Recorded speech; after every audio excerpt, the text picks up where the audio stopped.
പ്രണാം. കൃഷ്ണ. ഹരേ കൃഷ്ണ.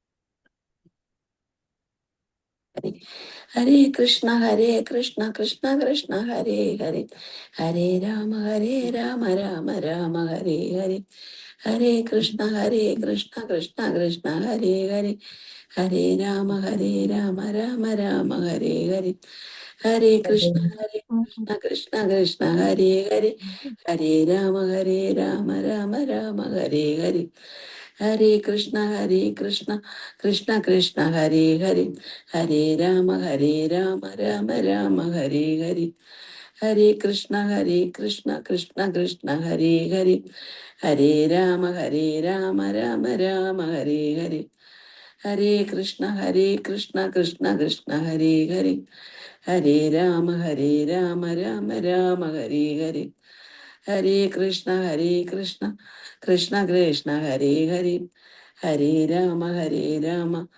രാമ രാമ ഹരേ ഹരേ, ഹരേ കൃഷ്ണ കൃഷ്ണ കൃഷ്ണ ഹരേ ഹരേ, ഹരേ രാമ രാമ ഹരേ ഹരേ, ഹരേ കൃഷ്ണ കൃഷ്ണ കൃഷ്ണ ഹരേ ഹരേ, ഹരേ രാമ രാമ ഹരേ ഹരേ, ഹരേ കൃഷ്ണ കൃഷ്ണ കൃഷ്ണ ഹരേ ഹരേ, ഹരേ രാമ രാമ ഹരേ ഹരേ. ഹരേ കൃഷ്ണ. മാതാജി പ്രണാമം.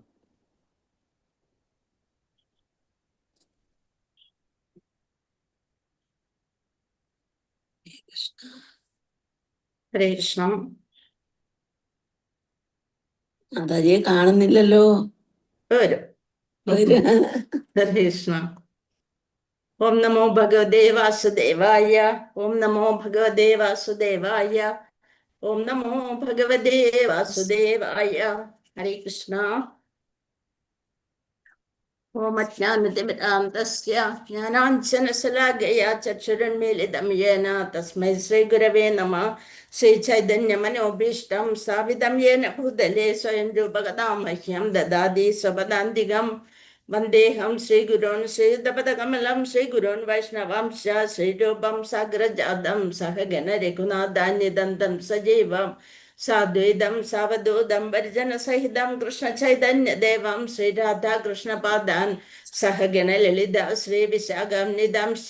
ഹേ കൃഷ്ണ കരുണാ സിന്ധോ ദീനബന്ധോ ജഗത്പദേ ഗോപേശ ഗോപികാന്ത രാധാകാന്ത നമോസ്തുതേ. തപ്തകാഞ്ചന ഗൗരാംഗീ രാധേ വൃന്ദാവനേശ്വരി വൃഷഭാനുസുതേ ദേവി പ്രണമാമി ഹരിപ്രിയേ. വാഞ്ചാകൽപതരുഭ്യശ്ച കൃപാ സിന്ധുഭ്യേവ ച പതിതാനാം പാവനേഭ്യോ വൈഷ്ണവേഭ്യോ നമോ നമഃ. നമഃ ഓം വിഷ്ണുപാദായ കൃഷ്ണപൃഷ്ഠായ ഭൂതലേ ശ്രീമതേ ജയപതാക സ്വാമിനിധി നാമിനെ നമസ്തേ സരസ്വതേ ദേവേ ഗൗരവാണി നമാചാര്യപാദായ നിതായ കൃപാപ്രദായിനെ ഗൗരഗദാദാമദായ നഗരഗ്രമതാരിണേ.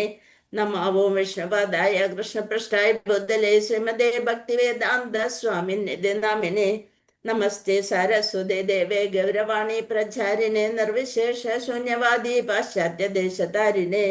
ജയ ശ്രീകൃഷ്ണ ചൈതന്യ പ്രഭു നിത്യാനന്ദ ശ്രീ ദ്വൈത ഗദാധര ശ്രീവാസാദി ഗൗരഭക്തവൃന്ദ.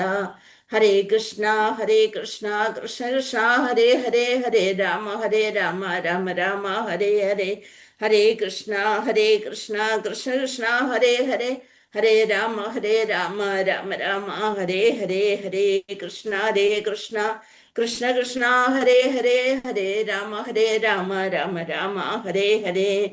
ജയ ജയ ഭാഗവത ദേവാ ജയ ജയ ഭാഗവത, ജയ ജയ രാധാ കൃഷ്ണ സ്വരൂപ ജയ ജയ ഭാഗവത ദേവാ ജയ ജയ ഭാഗവത.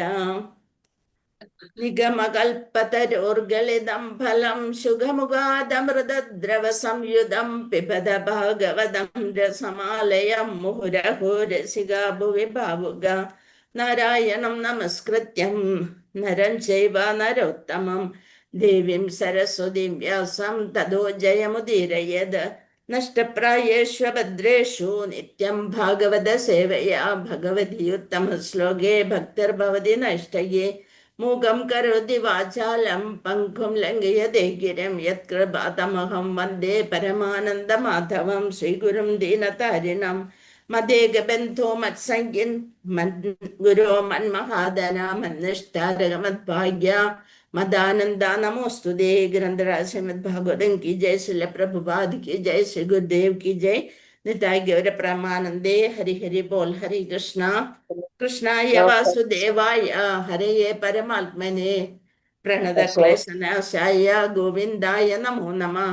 पंचतत्त्वात्मकं कृष्णं भक्तरूपस्वरूपकं भक्तावतारं भक्त्याख्यं नमामि भक्तशक्तिकम्।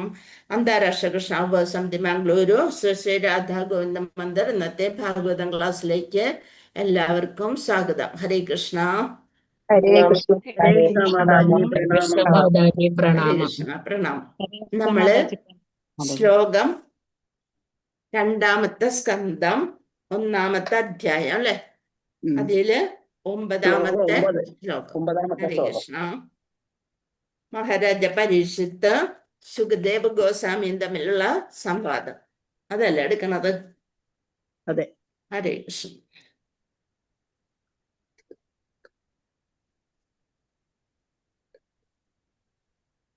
ഭഗവാനെ സ്മരിക്കുന്ന വിധം. സുഖദേവ് ഗോസ്വാമി മരണത്തിന് 7 ദിവസം ശേഷിക്കുമ്പോൾ പരീക്ഷിത് മഹാരാജാവിന് നൽകുന്ന ആദ്യ ഉപദേശങ്ങളാണ് അല്ലെ. പരീക്ഷിത് മഹാരാജാവ് മരണത്തെ ഭയപ്പെടാതെ ചോദിച്ചു, മരിക്കാൻ പോകുന്ന ഒരാൾ എന്ത് ചെയ്യണം, എന്ത് കേൾക്കണം, ആരെ സ്മരിക്കണം, ജീവിതത്തിലെ ഏറ്റവും പ്രധാന കർത്തവ്യം എന്താണ്?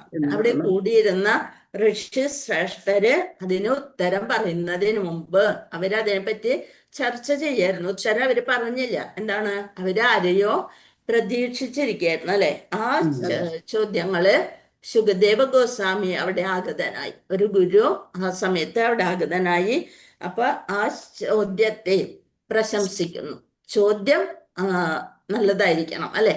നമ്മള് വരുന്നതും പോണതും ഒന്നല്ല ചോദിക്കേണ്ടത്, ശരിയായ ചോദ്യം. അതാണ് മനുഷ്യ ജീവിതത്തിലെ പ്രധാനപ്പെട്ട അന്വേഷണം. എന്താണ്?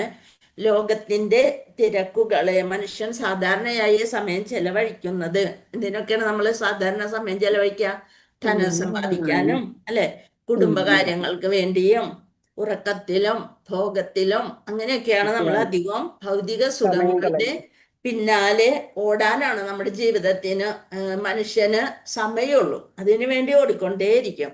പക്ഷെ യഥാർത്ഥ ലക്ഷ്യം നമ്മൾ അതിനിടയിൽ എപ്പോഴോ മറന്നു പോകുന്നു.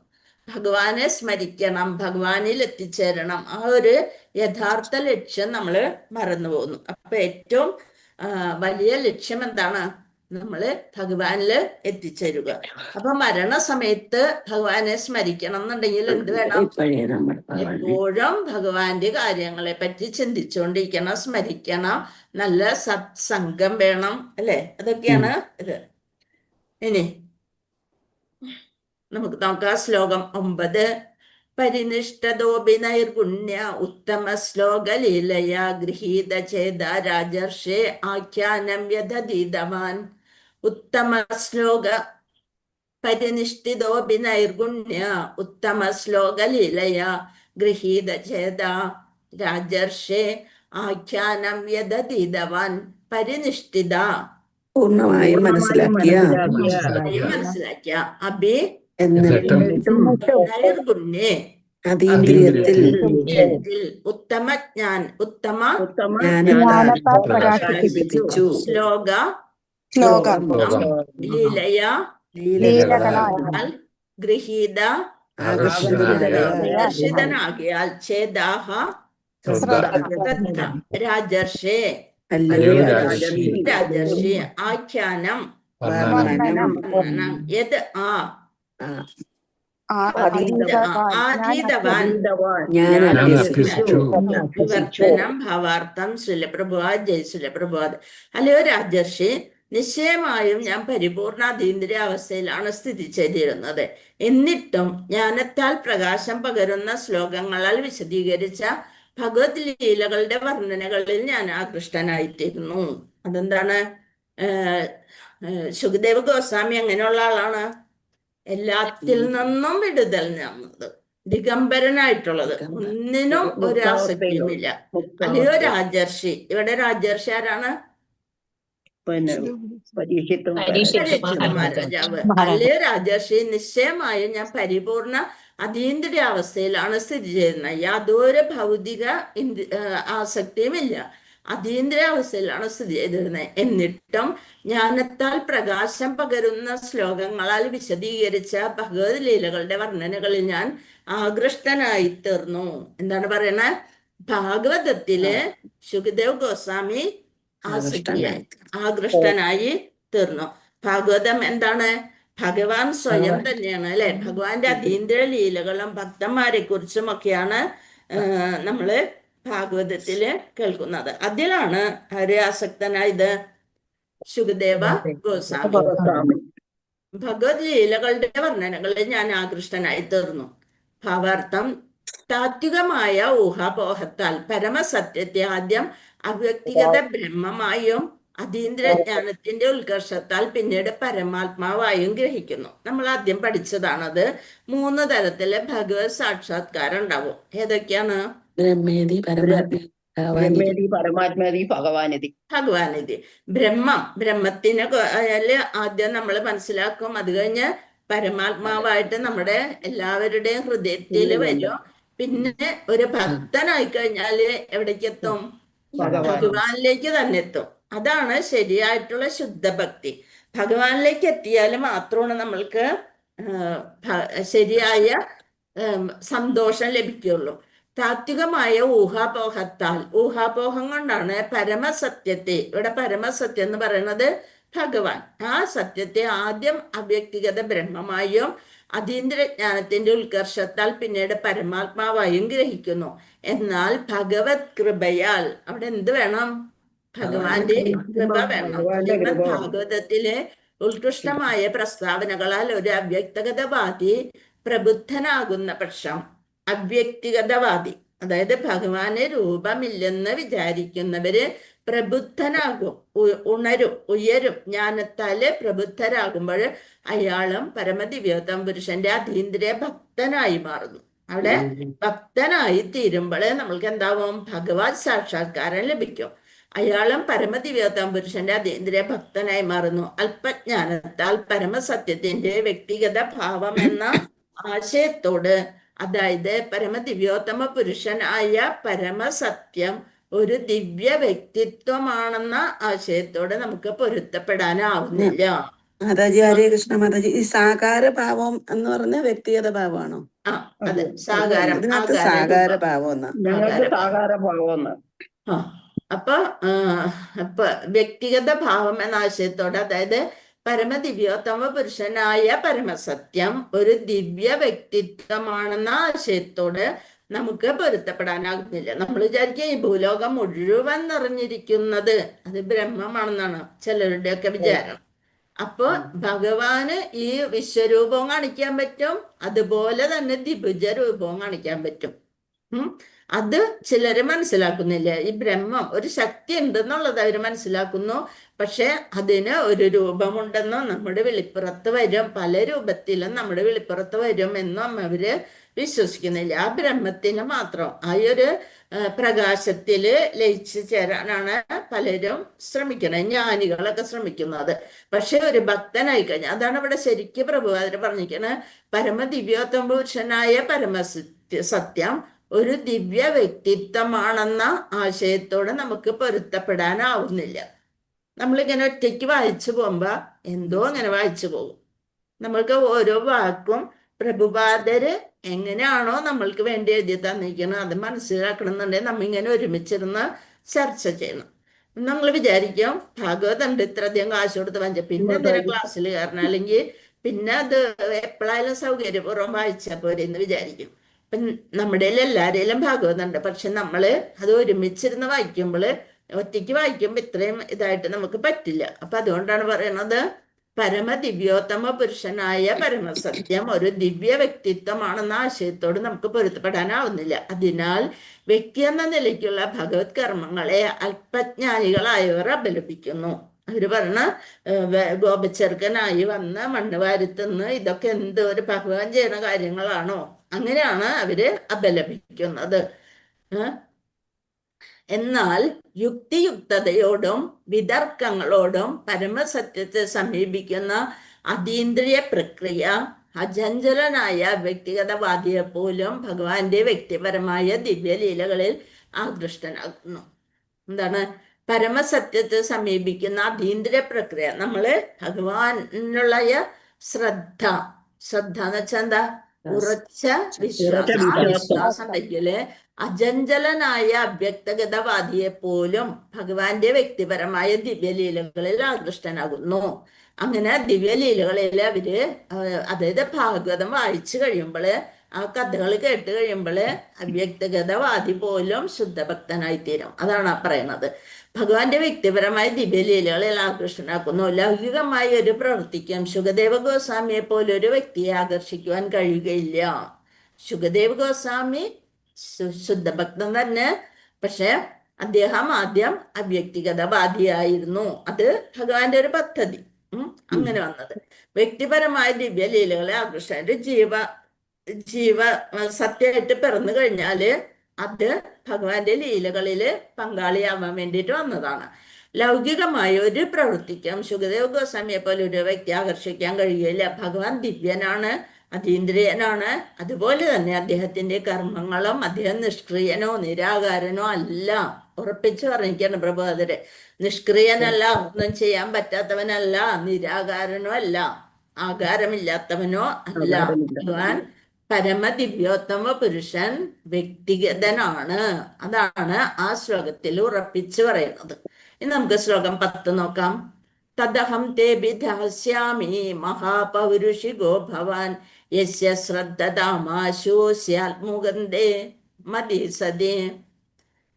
തദഹം തേ വിധാസ്യാമി മഹാപൗരുഷികോ ഭവാൻ യസ്യ ശ്രദ്ധതാമാശോസ്യാത്മുകന്ദേ മതി സദേ.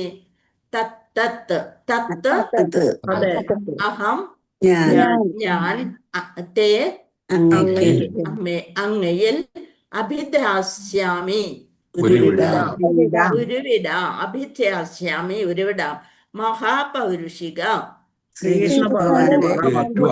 ഏറ്റവും ആത്മാർത്ഥതയുള്ള ഭക്തൻ ഭവാൻ അവിടുന്ന് യസ്യ യാതൊന്നിന്റെ ശ്രദ്ധത ബഹുമതിയും ശ്രദ്ധയും നൽകുന്ന ആസു വളരെ പെട്ടെന്ന് സ്യാദ് അങ്ങനെ ആയിത്തീരുന്നു. മുകുന്ദേ നൽകുന്ന ഭഗവാനിൽ മതിഹി വിശ്വാസം സതി പദരാത്ത വിവർത്തനം ഭാവാർത്ഥം ശിലപ്രഭുവാദ് ജയ് ശിലപ്രഭുവാൻ. അങ്ങ് ശ്രീകൃഷ്ണ ഭഗവാന്റെ പരമഭക്തനാകിയാൽ അതേ ശ്രീമദ് ഭാഗവതം ഞാനിപ്പോൾ അങ്ങയുടെ മുമ്പാകെ ഉരുവിടാം. അങ്ങ് ഭഗവാന്റെ പരമഭക്തനാണ്. അതുകൊണ്ട് ശ്രീമദ് ഭാഗവതം ഭക്തന് മാത്രമേ അതൊക്കെ പറഞ്ഞാൽ മനസ്സിലാകുള്ളൂ. അങ്ങയുടെ മുമ്പാകെ ഉരുവിടാം. പൂർണ്ണമായ ആദരവോടും ശ്രദ്ധയോടും കൂടി ശ്രീമദ് ഭാഗവതം ശ്രവിക്കുന്ന ഒരുവന് മുക്തിപ്രദായകനായ പരമോന്നത ഭഗവാനിൽ അടിയുറച്ച വിശ്വാസം കൈവരുന്നു. എങ്ങനെ ശ്രദ്ധിക്കണം? നമ്മള് പൂർണ്ണമായ ആദരവോടും ശ്രദ്ധയോടും കൂടി. ഇതാരാണ്? ഭഗവാൻ സ്വയമാണ് അല്ലെ ഭാഗവതം. അപ്പൊ നമ്മൾ ആദരവ് പ്രകടിപ്പിക്കണം, പിന്നെ ശ്രദ്ധ വേണം അല്ലെ, പൂർണ്ണമായ വിശ്വാസം വേണം. അതാണ് ഇവിടെ പറയുന്നത്. ആദരവോടും ശ്രദ്ധയോടും കൂടി ശ്രീമദ് ഭാഗവതം ശ്രവിക്കുന്ന ഒരുവനെ മുക്തിപ്രദായകനായ പരമോന്നത ഭഗവാനിൽ അടിയുറച്ച വിശ്വാസം കൈവരുന്നു.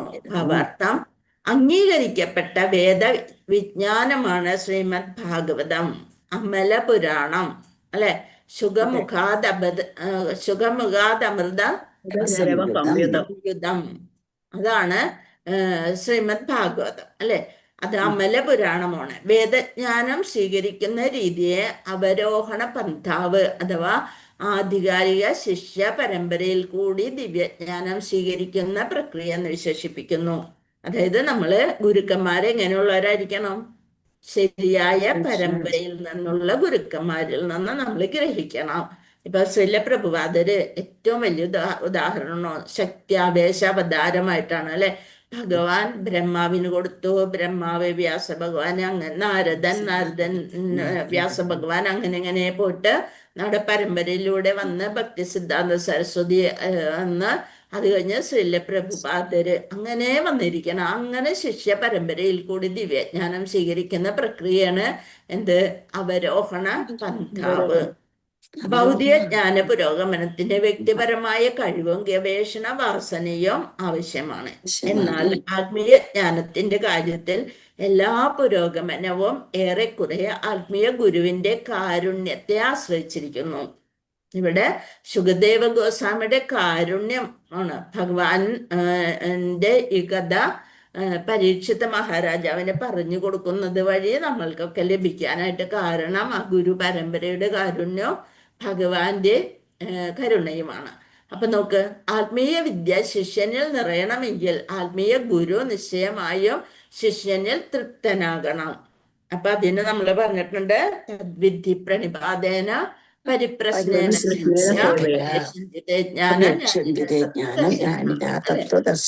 അതുപോലെ ആയിരിക്കണം. ഭൗതിക ജ്ഞാന പുരോഗമനത്തിന് വ്യക്തിപരമായ കഴിവും ഗവേഷണ വാസനയും ആവശ്യമാണ്. എന്നാൽ ആത്മീയ ജ്ഞാനത്തിന്റെ കാര്യത്തില് എല്ലാ പുരോഗമനവും ഏറെക്കുറെ ആത്മീയ ഗുരുവിന്റെ കാരുണ്യത്തെ ആശ്രയിച്ചിരിക്കുന്നു. ആത്മീയ വിദ്യ ശിഷ്യനിൽ നിറയണമെങ്കിൽ ആത്മീയ ഗുരു നിശ്ചയമായും ശിഷ്യനിൽ തൃപ്തനാകണം. ആത്മീയ ഗുരു മാന്ത്രികനെ പോലെ പ്രവർത്തിക്കുകയും വൈദ്യുതി ആധാനം ചെയ്യുന്നത് പോലെ അത്ഭുത ശക്തിയാൽ ശിഷ്യനിൽ ആത്മീയ ജ്ഞാനം സന്നിവേശിപ്പിക്കുകയും ചെയ്യുന്ന മാന്ത്രിക പ്രക്രിയയാണെന്ന് തെറ്റിദ്ധരിക്കാൻ പാടില്ല. പെട്ടെന്ന് ഒരു സ്വിച്ച് ഇട്ടാല് നമ്മൾക്ക് വൈദ്യുതി കിട്ടണ പോലെയുള്ള കാര്യമല്ല അത്. എന്താണ്? ശരിയായിട്ട് അതേപോലെ ശ്രദ്ധയും ആദരവും ഒക്കെ ഉണ്ടെങ്കിൽ മാന്ത്രിക പ്രക്രിയ പോലെ പെട്ടെന്ന് അങ്ങനെ വരണതല്ല. യഥാർത്ഥ ഗുരു യഥോചിതമായി വൈദിക ജ്ഞാനത്തിന്റെ ആധികാരികതയിൽ എല്ലാം ശിഷ്യന് വിശദീകരിച്ചു കൊടുക്കുന്നു. ശിഷ്യന്റെ ചോദ്യത്തിനനുസരിച്ച് ഇത് ആ ശിഷ്യൻ ശരിയായ ചോദ്യം ചോദിച്ചു, അത് ശരിയായ രീതിയിൽ പറഞ്ഞു കൊടുക്കണമെന്ന് ഗുരുവിന് തോന്നിക്കഴിഞ്ഞാല് ഗുരു ആ ജ്ഞാനം മുഴുവൻ, തനിക്ക് പരമ്പരയിലൂടെ ലഭിച്ച ജ്ഞാനം മുഴുവൻ ശിഷ്യനിലേക്ക് പകർന്നു കൊടുക്കുന്നു. അത്തരം ബോധനങ്ങൾ ചിന്താ തത്വത്തോടെയല്ല, മറിച്ച് വിനയ പുരസരമുള്ള അന്വേഷണത്താലും സേവന മനോഭാവത്താലും വേണം ശിഷ്യൻ സ്വീകരിക്കേണ്ടത്. ഇപ്പൊ ശിഷ്യന്റെ ഗുണം എന്തായിരിക്കണം? വിനയം വേണം, അല്ലെ? എനിക്കിതൊക്കെ പണ്ടേ അറിയായിരുന്നു എന്നല്ല ഉള്ളൊരിതല്ല നമ്മൾ സ്വീകരിക്കേണ്ടത്. സേവന മനോഭാവത്താലും വേണം ശിഷ്യൻ സ്വീകരിക്കേണ്ടത്, അല്ലെ? നമ്മള് കുറെ സ്കന്ധങ്ങളൊക്കെ പഠിച്ചു കഴിഞ്ഞാലും ഒന്നാമത്തെയും രണ്ടാമത്തെയും ഒക്കെ പഠിക്കുമ്പോൾ അതിനും ഒരു പുതുമയുണ്ട്. നമ്മൾ കേട്ടിട്ടുണ്ടാവും, പല ക്ലാസ്സുകളിലും കേട്ടിട്ടുണ്ടാവും. കുറെ ഭാഗവതത്തിന്റെ പകുതി കൂടുതലൊക്കെ ക്ലാസ്സുകൾ നടന്നു കഴിഞ്ഞിട്ടുണ്ട്. പക്ഷെ നമ്മൾക്ക് പിന്നെയും ഇതൊക്കെ വായിക്കുമ്പോൾ അതിലൊരു പുതുമയുണ്ട്, അല്ലെ? അത്തരം ബോധനങ്ങൾ ചിന്താ തത്വത്തോടെ എല്ലാം മറിച്ച് വിനയ പുരസരമുള്ള അന്വേഷണത്താലും സേവന മനോഭാവത്താലും വേണം ശിഷ്യൻ സ്വീകരിക്കേണ്ടത്. ആത്മീയ ഗുരുവും ശിഷ്യനും നിശ്ചയമായും നിർവ്യാജരായിരിക്കണം. കപട ഗുരുവും കപട ശിഷ്യനും ആയിരിക്കരുത്. ഇവിടെ ആത്മീയ ഗുരുവായ ശ്രീ ശുകദേവ ഗോസ്വാമി മഹാനായ പിതാവ് ശ്രീ വ്യാസദേവനിൽ നിന്നും പഠിച്ച ശ്രീമദ് ഭാഗവതം അതേപോലെ, അതാണ്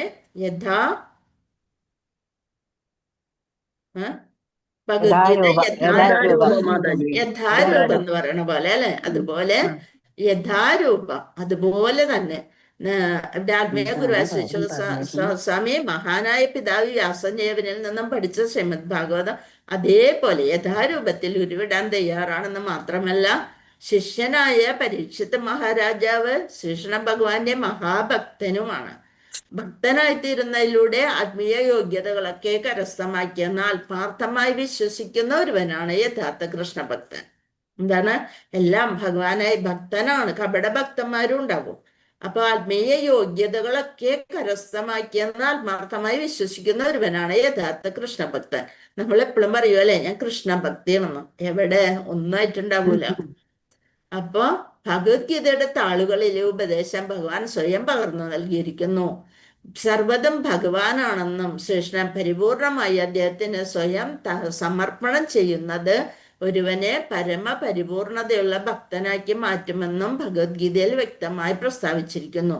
ശ്രീകൃഷ്ണ ഭഗവാനിലുള്ള ഈ അചഞ്ചലമായ വിശ്വാസം ഒരുവനെ ശ്രീമദ് ഭാഗവത പഠിതാവുന്നതിന് സജ്ജനാക്കുന്നു. ഇവിടെ ഇരിക്കുന്നവരൊക്കെ അതിന് സജ്ജരായവരാണ്. എന്താണ്? ഭഗവാന്റെ വാണി മനസ്സിലാക്കി കഴിഞ്ഞു, അതായത് ഭഗവത്ഗീത മനസ്സിലാക്കി. അപ്പൊ ഭഗവാനിലെ ശ്രദ്ധന്റെ വിശ്വാസമുണ്ട്.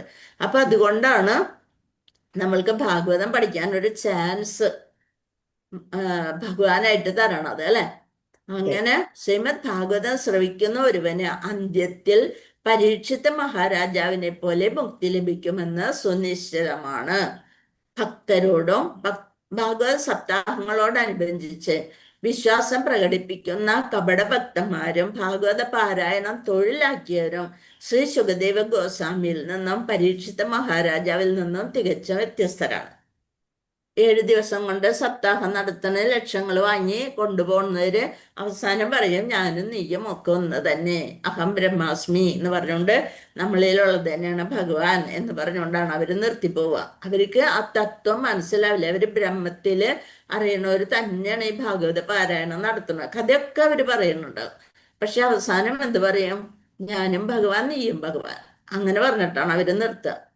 പക്ഷെ എന്ത് പറഞ്ഞു കൊടുത്താലും മനസ്സിലാവില്ല. എന്തുകൊണ്ടാണ്? ശരിയായ പരമ്പരയിൽ നിന്ന് അവർ പഠിച്ചിട്ടില്ല. അപ്പൊ അതുകൊണ്ടാണത്. ശ്രീമദ് ഭാഗവതം ജന്മാദ്യസ്യ എന്നാരംഭിക്കുന്ന ആദ്യ ശ്ലോകം മുതൽ ശ്രീ വ്യാസദേവൻ ശ്രീ ശുകദേവ ഗോസ്വാമിക്ക് പകർന്നു നൽകി. ഇപ്പൊ തന്നെ ഞാൻ കയറുമ്പോ തന്നെ അതാണ് ശ്ലോകം പറഞ്ഞിരുന്നത്. തങ്കം മാതാജി ഒന്ന് കാണാതെ പറഞ്ഞത്. ഞാൻ പറയട്ടെ മാതാജി? തങ്കം മാതാജി പഠിച്ചിട്ടില്ല? അവരൊന്നും പഠിച്ചില്ലെന്ന് വായിച്ചത് രണ്ടാ മാതാജി. മാതാജി വായിപ്പിച്ച ഇന്നലെ. പറഞ്ഞോളൂ. ജന്മാദ്യസ്യ ആദ്യം പറയാൻ പറഞ്ഞത്. ഇതരദശാർത്ഥേഷഭിജ്ഞസ്വരാൻ തേനേ ബ്രഹ്മഹൃദായ ആദികവയെ മുഹ്യന്തി യത് സൂരയ തേജോ വാരിമൃതാം യഥാ വിനിമയോ യത്ര സർഗോ മൃഷ ധാമ്നാസ്വേന സദാ നിരസ്തവോഹം സത്യം പരം ധീമഹി. ഹരേ കൃഷ്ണ. അതാണ് അടുത്തത് ആദ്യ ശ്ലോകം മുതൽ ശ്രീ വ്യാസദേവൻ ശ്രീ ശുകദേവ ഗോസ്വാമിക്ക് പകർന്നു നൽകി. ശ്രീ ശുകദേവ ഗോസ്വാമി അപ്രകാരം തന്നെ രാജാവിനും വിശദമാക്കി കൊടുത്തു. അപ്പൊ ആദ്യം തുടങ്ങിയുള്ള ശ്ലോകം പറഞ്ഞു കൊടുത്തു. ശ്രീമദ് ഭാഗവതം 11-ാം സ്കന്ധത്തിൽ ശ്രീകൃഷ്ണ ഭഗവാനെ അദ്ദേഹത്തിന്റെ ഭക്തിഭാവമായ ശ്രീ ചൈതന്യ മഹാപ്രഭുവിൽ കൂടി 11-ാം സ്കന്ധാവുമ്പോൾ ചൈതന്യ മഹാപ്രഭുവിനെ കുറിച്ച് പറയുന്നുണ്ട്. മഹാപുരുഷൻ എന്ന് വ്യാഖ്യാനിച്ചിരിക്കുന്നു. ഈ കലിയുഗത്തിലെ പതിതാത്മാക്കളുടെ മേൽ കാരുണ്യം ചുരിയുന്നതിനായി ഭക്തിഭാവത്തിൽ ഭൂമിയിൽ അവതരിച്ച ശ്രീകൃഷ്ണ ഭഗവാൻ തന്നെയാണ് ശ്രീ ചൈതന്യ മഹാപ്രഭു. കണ്ടാ, ഭാഗവതത്തിൽ എഴുതിയിരിക്കുന്നത് അത്ര ഇതായിട്ട് എഴുതിയിട്ടുണ്ട്. ശ്രീകൃഷ്ണ ഭഗവാന്റെ ഈ മഹാപുരുഷ ഭാവത്തിന് സമർപ്പണ യോഗ്യമായ 2 സവിശേഷ ശ്ലോകങ്ങളുണ്ട്. ധ്യേയം സദാ പരിഭവഗ്നം അഭീഷ്ടദോഹം തീർത്ഥാസ്പദം ശിവവിരഞ്ജിനൂദം ശരണ്യം വൃത്യാർത്തിഹം പ്രണതപാല ഭവാബ്ജിബോധം വന്ദേ മഹാപുരുഷത്തെ ചരണാരവിന്ദം ത്യക്താ സുദുസ്ത്യ സുരേപ്സിതരാജ്യലക്ഷ്മീം ധർമ്മിഷ്ഠ ആര്യവജസായദഗാത് അരണ്യം മായാമൃഗം ദദിതയേസിതം അന്വധാവത് വന്ദേ മഹാപുരുഷത്തെ ചരണാരവിന്ദം. ശ്രീമദ് ഭാഗവതത്തിലെ 11-ാമത്തെ സ്കന്ധത്തിലെ 5-ാമത്തെ അധ്യായത്തിലെ 33-ഉം 34-ഉം ശ്ലോകങ്ങളാണ് പറഞ്ഞിരിക്കുന്നത്. എന്തോ നീ 11 നമ്മൾ എന്നാ പഠിക്കുന്നേ? പഠിക്കും നമ്മൾ പഠിച്ചിട്ട് ഒരുമിച്ച് പോയാ മതി. ഹരേ കൃഷ്ണ. അന്യഥ പുരുഷൻ എന്നാൽ ആസ്വാദകൻ എന്നും മഹാപുരുഷൻ എന്നാൽ പരമാസ്വാദകൻ അഥവാ പരമദിവ്യോത്തമ പുരുഷൻ കൃഷ്ണൻ എന്നും അർത്ഥം. നമ്മള് മൂലം വായിച്ചു പോയല്ലോ. മൂലം വായിച്ചു പോയി അല്ലേ? 12 അധ്യായം. അത് എത്രയോ പ്രാവശ്യം വായിച്ചു. അപ്പൊ അതുപോലെ പിന്നെ നമ്മള് 1-ാമത്തെ സ്കന്ധം എന്ന് പറയുന്നത് ശരിക്കും ഭാഗവതത്തിന്റെ എല്ലാ കാര്യങ്ങളും അതിലുണ്ട്. ഇനി 2-ാമത്തെ സ്കന്ധം വന്നപ്പോഴും അതില്. അപ്പൊ അല്ലാണ്ട് നമ്മള് അതുവരെ 12 വരെ പറ്റില്ല എന്ന് വിചാരിക്കണ്ട. നമ്മള് അങ്ങനെ പോയിക്കൊണ്ടേയിരിക്കും. അല്ലെന്നുണ്ടെങ്കില് ബാക്കിയുള്ളിടത്തുനിന്ന് തുടങ്ങിയാ പോരെ. നമ്മൾ അതുപോലെ ഒരു വൈഷ്ണവന്റെ ഗൃഹത്തിൽ വന്ന് ജനിക്കണേ എന്ന് പ്രാർത്ഥിച്ചിട്ട് അല്ലെ, നമുക്ക് എന്താണ് ഇനി ഒരു മനുഷ്യ ജന്മം കിട്ടണേ, ഒരു വൈഷ്ണവന്റെ ഗൃഹത്തിൽ വന്ന് ജനിക്കണേ, ഇത്രയും മതി. വൃന്ദാവനം അത് പഠിക്കണം. ചെയ്തെന്ന് അപ്പൊ അവിടെ നിന്ന് തുടങ്ങാൻ പറ്റും നമ്മൾക്ക്, അങ്ങനെ പോകാം. അപ്പൊ അതുകൊണ്ട് ഈ ജന്മത്തെ നമ്മളെ പറ്റിയ ഭാഗവതം വാങ്ങിച്ചു വെച്ചോളൂ, എല്ലാരും വാങ്ങിച്ചു വെച്ചോ. ഭഗവാന് വീട്ടിൽ കൊണ്ടുവന്ന അടുത്ത ജന്മം ഭഗവാനുള്ളടത്ത് തന്നെ നമ്മൾ ജനിക്കും, അത് ഉറപ്പാണ്. അന്യഥാ പുരുഷൻ എന്നാൽ ആസ്വാദകൻ എന്നും മഹാപുരുഷൻ എന്നാൽ പരമാസ്വാദകൻ അഥവാ പരമദിവ്യോത്തമ പുരുഷൻ ശ്രീകൃഷ്ണൻ എന്നും അർത്ഥം. മഹാപുരുഷനായ ശ്രീകൃഷ്ണനെ സമീപിക്കുവാൻ എന്റെ കൃഷ്ണ അത്ര വേഗം സമയം പോണേ, അർഹതയുള്ളവനെ മഹാപൗരുഷികൻ എന്ന് വിശേഷിപ്പിക്കുന്നു. ഒരു യഥാർത്ഥ അനുവാചകനിൽ നിന്നും ശ്രദ്ധയോടെ ശ്രീമദ് ഭാഗവതം ശ്രവിക്കുന്ന ഏതൊരാളും മുക്തിപ്രദായകനായ ഭഗവാന്റെ ആത്മാർത്ഥ ഭക്തനായി തീരുമെന്നത് നിശ്ചയമാണ്. ശ്രീമദ് ഭാഗവതം ശ്രവിക്കുന്ന കാര്യത്തിൽ പരീക്ഷിത് മഹാരാജാവിനെ പോലെ ശ്രദ്ധയുള്ളവർ ആരും തന്നെയില്ല. അതുകൊണ്ട് തന്നെയാണ് അത്ര നല്ല ശിഷ്യനെ ശുകദേവ് ഗോസ്വാമിക്ക് കിട്ടിയത്. ശുകദേവ് ഗോസ്വാമിയെ പോലെ ശ്രീമദ് ഭാഗവത ശ്ലോകങ്ങളെ ഉരുവിടുന്നതിലും യോഗ്യതയുള്ളവർ ഇല്ല തന്നെ. ആകയാൽ ഉത്തമ അനുവാചകന്റെയോ ഉത്തമ ശ്രോതാവിന്റെയോ, അതായത് യഥാനുക്രമ ശുകദേവ ഗോസ്വാമിയുടെയോ പരീക്ഷിത മഹാരാജാവിന്റെയോ കാലടികളെ പിന്തുടരുന്ന ഒരുവന് നിസ്സംശയം മുക്തിപ്രാപ്തമാകും. ശ്രവണം കൊണ്ട് മാത്രം പരീക്ഷത്തിനും പാരായണം ഒന്നുകൊണ്ട് മാത്രം ശ്രീ വ്യാസദേവനും, ഇവിടെ ശരിക്കും പാരായണം ഒന്നുകൊണ്ട് മാത്രം ശ്രീ വ്യാസദേവനും മുക്തി ലഭിച്ചു. വ്യാസദേവനായാലും ശുകദേവ് ഗോസ്വാമിയായാലും ഒന്ന് തന്നെ. നവവിധങ്ങളായ ഭഗവത് സേവന തത്വങ്ങളിൽ 2 മാത്രമാണ് ശ്രവണവും കീർത്തനവും. എല്ലാം നമ്മൾ പഠിച്ചിട്ടുണ്ട്. ഏതൊക്കെയാണ് അറിയാലോ? ശ്രവണം, കീർത്തനം തുടങ്ങി നവവിധ ഭക്തികൾ അല്ലെ. ശ്രീ ശുകദേവ് ഗോസ്വാമി ഉരുവിട്ടതുപോലെ ഇവിടെ വരെ ഒന്നും ശ്രവണവും കീർത്തനവും അക്ഷീണ പരിശ്രമത്തിൽ കൂടി ആ തത്വങ്ങളെ പൂർണ്ണമായിട്ടോ ഭാഗികമായിട്ടോ പിന്തുടർന്ന് പരമസത്യത്തിന്റെ നിയാമക തലത്തിൽ എത്തിച്ചേരാൻ കഴിയും.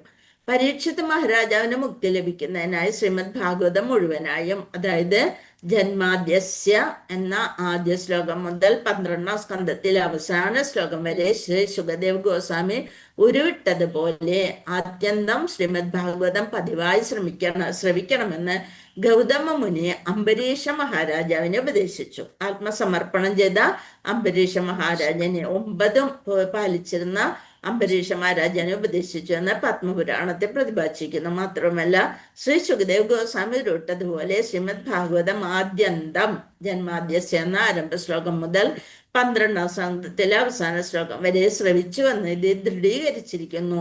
ശ്രീമദ് ഭാഗവതത്തെ യഥാർത്ഥമായി താല്പര്യമുള്ള ഒരുവൻ ഒരിക്കലും ഒരു തമാശ എന്നോണം അവിടെയും ഇവിടെയുമുള്ള ഭാഗവത പാരായണവും ശ്രവണവും നടത്താൻ പാടില്ല. അംബരീഷനെയോ പരീക്ഷത്തിനെയോ പോലുള്ള ശ്രേഷ്ഠരായ മഹാരാജാക്കന്മാരുടെ കാലടികളെ പിന്തുടരുകയും ശ്രീ ശുകദേവ് ഗോസ്വാമിയുടെ യഥാർത്ഥ പ്രതീതികളിൽ നിന്നും അത് അത്യന്തം ശ്രവിക്കുകയും വേണം. ഹരേ കൃഷ്ണ. വാഞ്ചാകൽപതരുഭ്യശ്ച കൃപാസിന്ധുഭ്യൈവ ച പതിതാനാം പാവനേഭ്യോ വൈഷ്ണവേഭ്യോ നമോ നമഃ. अनंत कोटि वैष्णव भक्त वृंद की जय, श्रील प्रभुपाद की जय, श्री गुरुदेव की जय, निताय गौर प्रेमानंदे हरि।